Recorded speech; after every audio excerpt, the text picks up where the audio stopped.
Morgan Freeman has become a famous actor thanks to his well-known voice and strong personality. From humble beginnings, he rose to fame thanks to his exceptional acting skills and unique parts. He is now one of Hollywood's most respected and loved actors.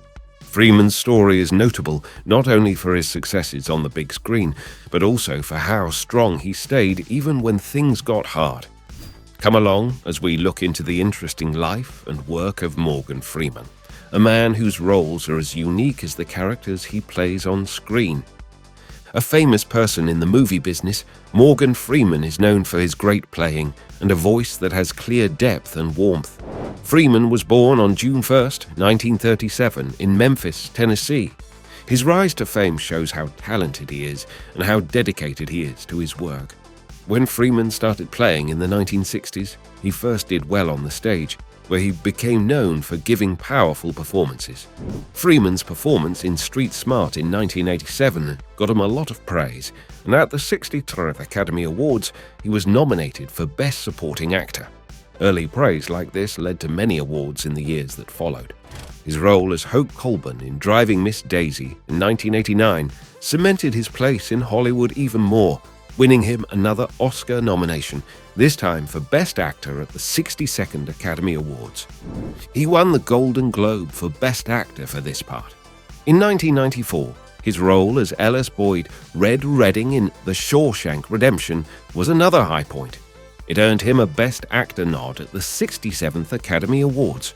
Everyone who saw it said that Freeman could give his characters depth and humanity, which made this one of his most memorable parts. Freeman's skill at giving his characters depth and complexity was shown even more in the 1995 movie Susan, in which he played the experienced detective William Somerset. Achieving greatness for a long time paid off when Freeman won an Academy Award for Best Supporting Actor for his part in $1 Million Baby at the 77th Academy Awards. This award was a fitting tribute to his great playing skills and the high regard in which he is held in the acting community. He also won a Screen Actors Guild Award for outstanding performance by a male actor in a supporting role for the same part. It wasn't just dramatic parts that Freeman could do well in. He played Lucius Fox in the Dark Knight series, which was his first project in the action genre. This character gave him a new range of roles to choose from. At different points in his career, Freeman has been praised for both his acting and his unique voice. In 2005, his narration in the documentary March of the Penguins won him praise from critics and showed that he could captivate viewers with just his voice. For his role in Invictus in 2009, Freeman was nominated for another Best Actor award at the 82nd Academy Awards.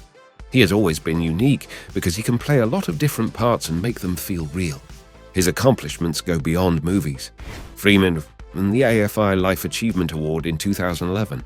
This is a high honor for a job that has had a huge effect on the movie business. Freeman has also made important contributions to theater. For his roles in Coriolanus, 1979, Mother Courage and Her Children, 1980, and Driving Miss Daisy, 1987 to 1990, he won Obie Awards. Freeman's work in the arts was further recognized in 2017 when he received the SAG Life Achievement Award. This award recognized not only his great body of work, but also his standing and impact in the acting world. Moving on from Morgan Freeman's work accomplishments, his relationships, marriages, and becoming a father give us a glimpse into the more personal parts of his life. Morgan Freeman began his journey with Jeanette, his first wife. When they got married on October 22, 1967, it was the start of a big part of Freeman's life, and it also marked his early success in the entertainment business. Freeman was changing from a dancer in the opera musical theater group to an actor at this time. He had to deal with the rough waters of the entertainment business. Their paths crossed a few years before they got married, and after being together for 5 years, they chose to get married. During the first few years of their marriage, Jeanette was always there for Freeman, no matter how good or bad his work was doing. This help was very important on Freeman's way to becoming a famous actress. During their 12-year marriage, they had a lot of chemistry with each other and helped each other out. Even though they seemed to be happy together, their marriage could not stand the test of time, and on November 19, 1979, they got a divorce. The reasons they broke up are still mostly secret, with neither person giving out specifics. Still, some online sources have suggested that Freeman's claimed affairs may have had something to do with the end of their marriage. They had one biological child together, a girl named Morgan Freeman. Morgana has mostly kept her private life out of the public eye, but she has made a few public visits with her father. One important event they went to together was the opening of Oblivion at the Chinese Theatre in Hollywood in April 2013. There were other children in Morgan Freeman's life before Jeanette. Like his father, Alfonso Freeman followed in his footsteps and became an actor, with major roles in films like Shawshank Redemption and The Bucket List. Saifullah Freeman, another son from a different relationship, took a different path and became a flight instructor. There was a time when Jeanette had a daughter named Dina Adair before she married Morgan. Morgan Freeman later took Dina in as her own child. To be like Morgana, Dina has been seen with Freeman in public. For example, they were both at the American Film Institute's 45th Life Achievement Award gala tribute to Diane Keaton in June 2017.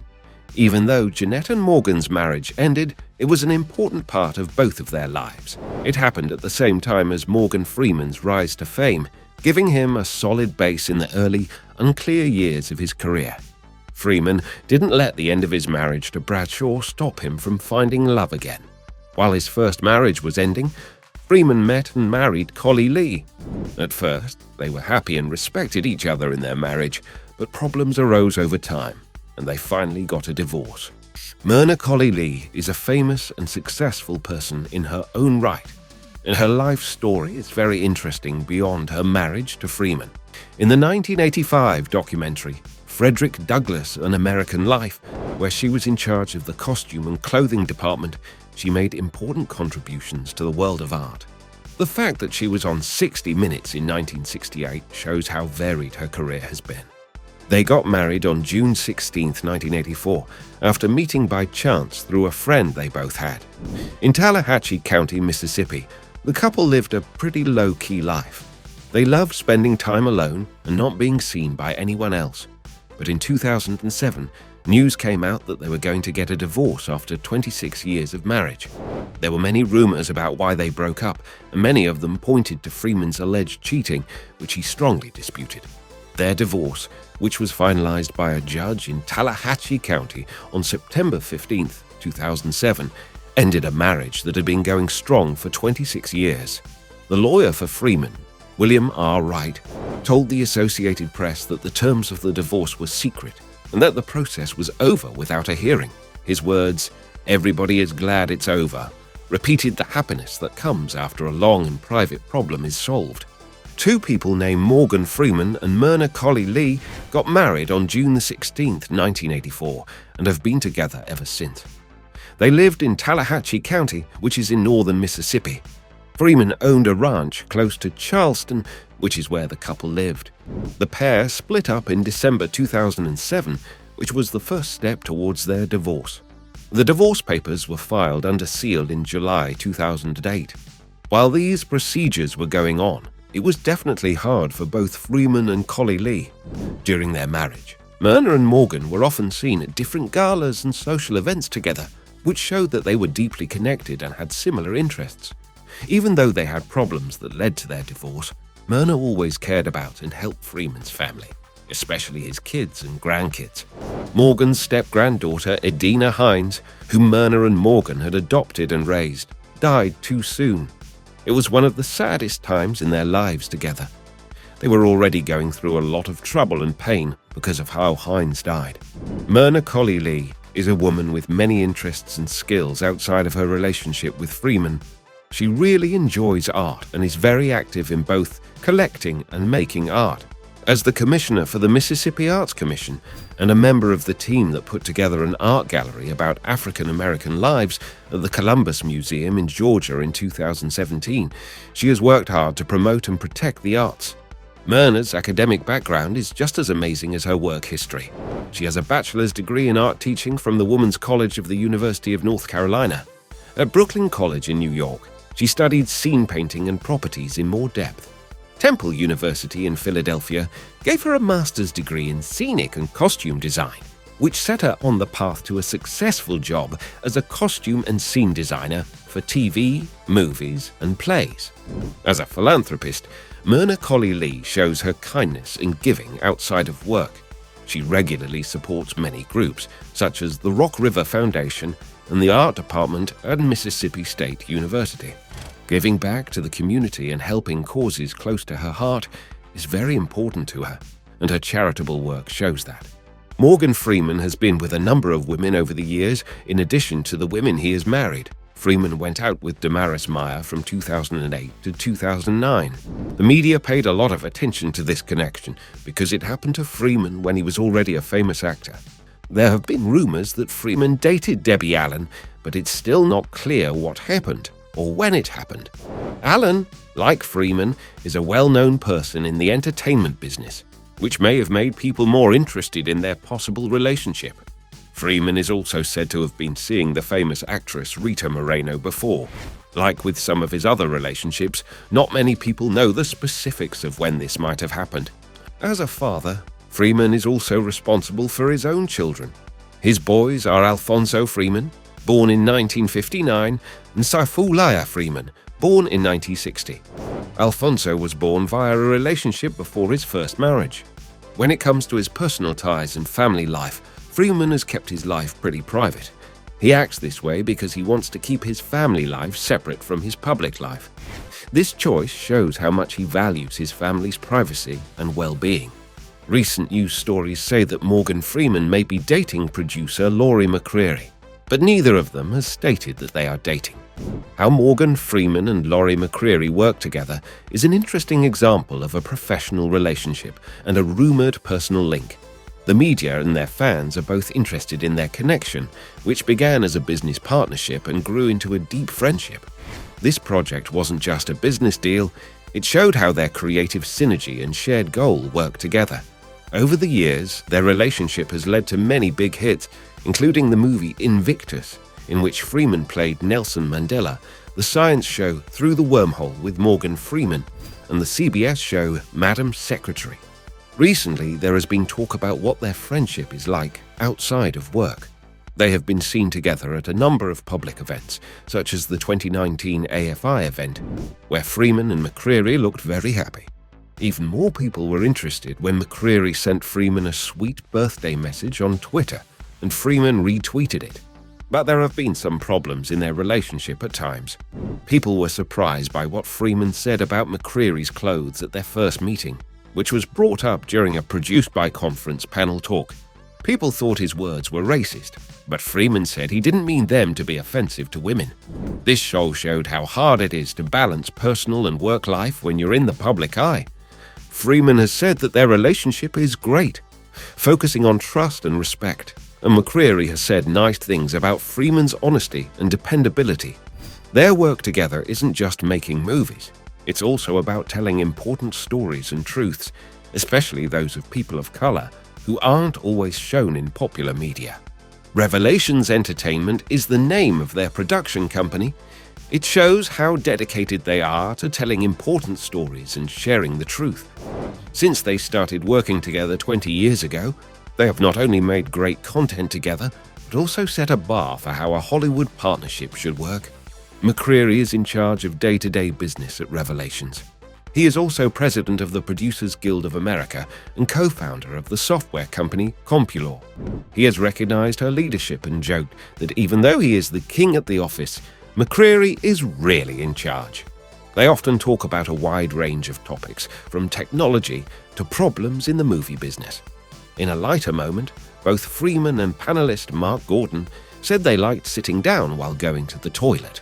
This is a funny story that shows how relaxed they were with each other. Their partnership is unique because they aren't afraid to break the rule, and they believe that women bring special skills to the creation process. McCreary's view that women naturally bring people together and Freeman's acceptance of women as the stronger sex show a progressive stance in a field that is often criticized for its gender imbalances. Freeman has had to deal with tough situations that are different from the warm characters he plays on screen. When Freeman's car flipped over on a Mississippi highway late one summer night in 2008, it changed his whole life. Because the crash was so bad, hydraulic tools had to be used to free him and his friend Damaris Meyer. Morgan Freeman's car accident in 2008, which led to Damaris Meyer filing a case, is the subject of a long and complicated story that includes personal problems, legal issues, and media speculation. The accident happened while Freeman was driving Meyer's 1997 Nissan Maxima. The car flipped over several times and ended up in a ditch. Luckily, neither Freeman nor Meyer had to go to the hospital, but things were not easy after the accident. Meyer was Freeman's executive assistant, and they met at a country club. Meyer later sued Freeman for negligence. According to her, Freeman had been drinking the night of the crash and was not able to safely drive the car. Meyer, who was represented by a famous lawyer, Gloria Allred, wanted money for medical bills, pain and suffering, missed wages, permanent disability, and damage to property. The case also wanted to make it clear that Meyer was not dating Freeman, despite rumors that she was the other woman and had something to do with Freeman's marriage ending. At the time of the accident, Morgan Freeman and his longtime wife, Myrna Colley Lee, were getting a divorce. It was made under seal in Tallahatchie County Chancery Court for a divorce. The court case that followed was finally settled without going to court, and the terms of the settlement were kept secret. Meyer's lawyer, Gloria Allred, and Freeman's lawyer, Jack Hayes Jr., both said they were glad the case was over and emphasized Meyer's happiness with the deal. This event shows how complicated famous scandals can be, as people's private lives and legal issues are often mixed up while the public and media are paying close attention. In 2018, a CNN report with 8 women accusing Morgan Freeman of inappropriate behavior did a lot of damage to his image. These claims, made after the #MeToo movement, showed a different side of the actor, who is known for his leading parts and strong voice. They said he said and did things that were rude and made them feel uncomfortable on set and in his production business. Freeman apologized for the accusations and said, "Anyone who knows me or has worked with me knows I am not someone who would intentionally offend or knowingly make anyone feel uneasy." He said these things to try to ease the women's discomfort and stress that he never meant to be disrespectful. One of Freeman's friends and the public as a whole was shocked by the scandal. At first, there was a tabloid rumor that Freeman was having an inappropriate connection with Adina Hines, his step-granddaughter. The rumors got really bad when Hines' boyfriend killed her in 2015, which made them go viral. During the hearing, the lawyer for her boyfriend said that Hines had admitted to having a bad relationship with Freeman. When Freeman's ex-wife, Myrna Colley Lee, was said to have confronted him about having sex with Hines when she was a girl, the accusations became more serious. Both Freeman and Hines strongly denied having an affair. Hines said she was hurt by the harmful rumors, and Freeman said that any rumors of a relationship were defamatory fabrications. Besides the accusations, his job as a father is unique and comes with its own set of problems. Freeman once told the truth about how hard it was for him to be a dad by saying that he missed a lot of time with his first 2 kids. He talked about a time when his young goals and interests meant that the call to action was more important than family, which meant that he missed years and ties were formed later. He feels guilty about the time and events he missed out on during those formative years when he thinks about being a dad. When Freeman talked about his business partner Laurie McCreary's clothes at an industry meeting in 2016, it was seen as inappropriate. He talked about McCreary's dress and how long it was, which seemed to take away from her work achievements. It was pointed out to Freeman that his words were sexist instead of misogynistic, but he didn't back down. This wasn't the only time Freeman made a bad decision. He was also involved in something that turned out to be funnier but just as telling. Tracy Morgan, a comedian, talked too much during a meal with Freeman because he was excited, and Freeman is said to have slapped him and told him to stop. Morgan didn't let it bother him. He joked about it later and saw it as a badge of honor. When Freeman said that Black History Month was ridiculous, it caused a lot of discussion. He suggested that Black history should be a part of all of American history, not just one month. In an interview with 60 Minutes, he said, The only way to get rid of racism is to stop talking about it. He meant that focusing too much on race identities makes things more divided. To avoid being labeled based on race, Freeman told the reporter, "I'm going to stop calling you a white man, and I'm going to ask you to stop calling me a black man." Reverend Al Sharpton, for example, called Freeman's position idealistic and naive, which showed that the actor didn't understand how race issues affect society as a whole. People were shocked when Freeman told CNN's Don Lemon that focusing on race makes the problem a bigger issue than it needs to be. He said this in response to the idea that race affects how wealth is distributed. Morgan Freeman has said that he feels bad that he wasn't as involved in his kids' lives as he would have liked, especially when they were young and still learning how to be adults. At first glance, Freeman's life seems like a story of success and strength. Yet, Freeman's professional success cost him something in his personal life. He's been married twice. Even though these ties were important, they weren't the only things that made Freeman's life important. Being a dad to 4 kids, Alfonso, Saifulaye, Morgana, and Dina, 2 from his marriage to Bradshaw and 2 from his first marriage, was hard for Freeman. Freeman had 2 children outside of his marriages. Alfonso became an actor like his father, and Saifulaye has chosen a more quiet life. He and Bradshaw have a real daughter named Morgana. Bradshaw also has a daughter from a previous relationship, Dina, who Freeman adopted. When Freeman thought about his role as a father, he admitted that he didn't take on the responsibilities of parenting right away. Because he was so focused on his acting job, he missed many important events in his children's lives. When I realized this, I felt bad about what I had done and longed for the time I had lost that I could never get back. Freeman has been focusing more on his family, especially his grandkids, over the past few years. His role as a grandfather is something he enjoys, even though he jokes that he isn't very good at hands-on chores like changing diapers. His bond with his grandchildren is based on being there for them and loving them. Moving on from Morgan Freeman's problems in this life to spirituality, we enter a part where he looks for answers that go beyond what he can see.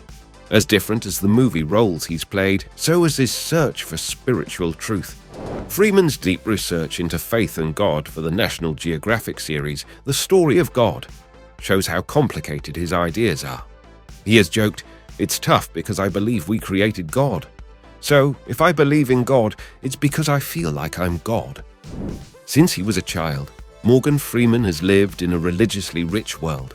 His grandmother's strong views and his mother's love of following Southern preachers made him interested in many things. He became more interested as he played God in films and looked into faith in the TV show, The Story of God. For the documentary, he went 70,000 miles and toured holy places from Kathmandu in Nepal to Jerusalem in Israel. He talked to religious leaders and academics to get to the heart of what it means to believe. He got close to Zoroastrianism on his trip. This is a religion that stresses thinking, speaking, and acting in a positive way. Freeman felt very strongly about this faith and said, "I feel most connected to Zoroastrianism." Freeman has been very open about his spiritual views, or lack thereof. He has questioned the existence of God and the idea of a creator. "My belief system doesn't support a creator as such. If I believe in God, it's because I think I'm God," he told me. This point of view didn't come from pride, but from a deep knowledge of how people work and how God works. In spite of the fact that his spiritual beliefs are complicated, Freeman has made it clear that his interest in religion has not led him to become a Christian or any other religion. Instead, his journey has been one of trying to bring people of different faiths together and help them understand each other. In almost every society, whatever the religion is, the point is to keep the people together functioning as a unit, he noted. Let's look at Freeman's acting work now. Morgan Freeman began his career as an actor in the 1970s. He would go on to become one of the most recognized actors in Hollywood. The start of his career was during this time. In the beginning of his career, Freeman mostly worked in theater. He made memorable appearances in plays that showed off his growing ability. In 1969, He had a part in the Broadway show of Hello, Dolly. This is where he first became known for giving powerful performances. But Freeman's part in the kids' TV show The Electric Company brought him into American homes. From 1971 to 1976, he played many roles on the show, including the famous Easy Reader. This part was very important because it brought Freeman to more people's attention and showed how versatile he was as an actor. Freeman's job in The Electric Company wasn't just to make kids laugh. The goal was to teach young viewers how to read as part of a bigger educational project. His work on this project showed that he was dedicated to roles that made a good difference, which would be a theme throughout his career. In the 1970s, Freeman also kept trying to become a stage actor. He was in a number of other Broadway and off-Broadway shows, and each one added to his growing image as a skilled and versatile actor. His work on the stage gave him the chance to explore a wide range of emotions and characters, which prepared him for the different parts he would play in the movie. During the 1980s, Morgan Freeman's career took a major turn that made him famous in the performing world. This decade was a time of change, and Freeman went from being a potential actor to a well-known name. Freedom Man's big break came with the 1987 movie Street Smart. He played a smart and cruel pimp named Fast Black in that movie. He was praised by critics and nominated for his first Academy Award for Best Supporting Actor for this part, which solidified his place in the business. His performance was groundbreaking because it went against the typical parts that African-American actors were given at the time. It also made way for characters with more depth and complexity. Besides Street Smart, Freeman played many other parts in the 1980s that made him even more well-known as a talented actor. He was in movies like Lean on Me, 1989, where he played Joe Clark, the tough director of a troubled high school in New Jersey. This part gave Freeman a chance to play a character with a lot of moral depth, someone who had both the toughness and the compassion that was needed to turn around the school. In the 1990s, Freeman played one of his most famous parts in The Shawshank Redemption, which came out in 1994. Freeman's performance as Ellis Boyd's Red Redding was both complex and powerful, bringing a character to life that people all over the world could relate to. Even though it didn't do very well at the box office at first, the movie became a cult favorite, mostly because of Freeman's powerful performance.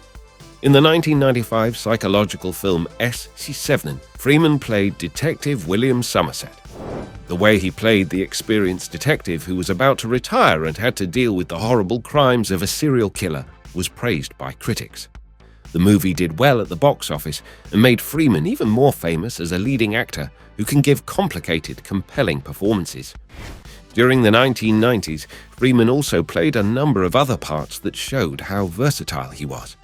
He was in films like Deep Impact, 1988, Robin Hood, Prince of Thieves, 1991, and Unforgiven, 1992. From historical dramas to suspenseful thrillers, each of these parts gave Freeman a chance to show off different acting skills.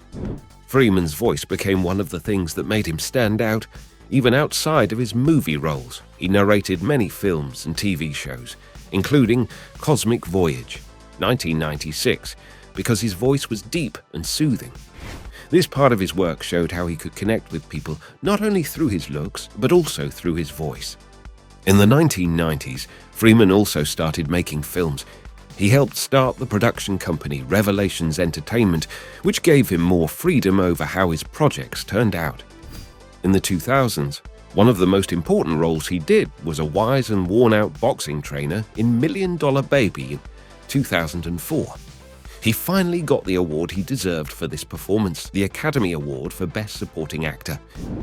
As God in Bruce Almighty, 2003, and Evan Almighty, 2007, Freeman also showed off his unique ability to bring both seriousness and humor to divine parts. These movies gave Freeman a chance to show off his funny timing. According to the Dark Knight series, Freeman played Lucius Fox, a character who was both smart and honest. His part in the show gave it a classy touch and showed how good he is at playing big, well-known movie roles. Freeman's voice became one of the things that made him stand out even outside of his movie parts. Narrating films like March of the Penguins, 2005, showed that he could give any story more depth and meaning. In the 2000s, Morgan Freeman's work as an actor was matched by his work as a producer, which gave him more power in the movie business. Revelations Entertainment, his production company, worked on a number of well-known pictures during the decade. Movies like Levity, Howie 2003, 10 Items or Less 2006, The Contract 2006, Feast of Love 2007, Invictus 2009, Thick as Thieves 2009, and The Maiden Heist 2009 were some of these. Each of these films shows how interested and dedicated Freeman was to bringing different stories and points of view to the big screen. Freeman has produced a lot of different types of shows, from scary ones like Along Came a Spider to moving ones like Invictus, which is about Nelson Mandela's efforts to bring South Africa together through rugby. The important work from this time is Invictus, in particular. The movie not only showed how good Freeman is as a director, but it also showed how powerful he is as Nelson Mandela. This part was especially notable for how well Freeman caught Mandela's essence, which earned him praise from critics. Freeman's roles in The Contract and The Maiden Heist showed that he could do both playing and producing work at the same time. He was able to try out different character relationships and storylines in these movies. Freeman acted in a number of films in the 2010s. It was fun to see him in the action movie Red, 2010. His role gave the movie more depth and humor. And then Freeman played the serious and strong Alan Trumbull in Olympus Has Fallen, 2013. In the same year, he played Beach in the science fiction movie Oblivion, 2013, which gave him a chance to play a character with many layers. After this came Las Vegas, 2013, where he played Archie and showed how well he could handle comedy. He played Joseph Tagger in the 2014 movie Transcendence, which showed how good he is at playing people with deep thoughts. Anyway, he played Dr. McCarthy again in Dolphin Tale 2. Freeman played Patrick Mayne in Ted 2 in 2015. This role, which was more funny and light-hearted, showed how versatile he was. He continued to play Alan Trumbull in London Has Fallen, 2016, the next year, and he played Sheikh Ilderim in the historical tale Ben-Hur, 2016, adding a historical drama to his long list of roles. 2017's Just Getting Started had him play Duke Diver. In 2018, he did the voice of Alpha and showed up in Brian Banks without being recognized. At the end of the decade, Freeman showed that he could do more than just play by being an executive producer for Princess of the Row, 2019. During the 2010s, Freeman's career was shaped not only by his acting parts, but also by his work as a narrator in documentaries and TV shows, such as Through the Wormhole, 2010-2017, where he talked about complicated scientific ideas. As the 2020s started, Freeman didn't seem ready to stop. In the past few years, he has worked on a variety of film types, from thrillers to plays, and he has also continued to do voiceover work. Freeman played a big part in the 2021 movie The Hitman's Wife's Bodyguard, which was a follow-up to the 2017 movie The Hitman's Bodyguard. He also did speech work for the 2020 documentary The Reunited States, which was about the rift in American politics. He has shared the knowledge that comes with age in his own words. Success comes when it comes, he thinks. He has lived by this attitude for decades in business. A journey marked not by how quickly he rose to fame, but by how long he stayed around. Morgan Freeman has had both amazing highs and very hard lows in her life. Friedman's story shows how hard work and desire can pay off. He went from being poor to becoming a revered Hollywood icon. Behind the scenes, Freeman was going through hard times in his personal life, like figuring out relationships and marriages and the self-reflective process of becoming a dad. Morgan Freeman's story isn't just about a famous actor. It's also about a man who changes over time, accepts his past, and treasures time with his family. He leaves an indelible mark on and off the screen. In the comments below, tell us what you think about Morgan Freeman's life and work.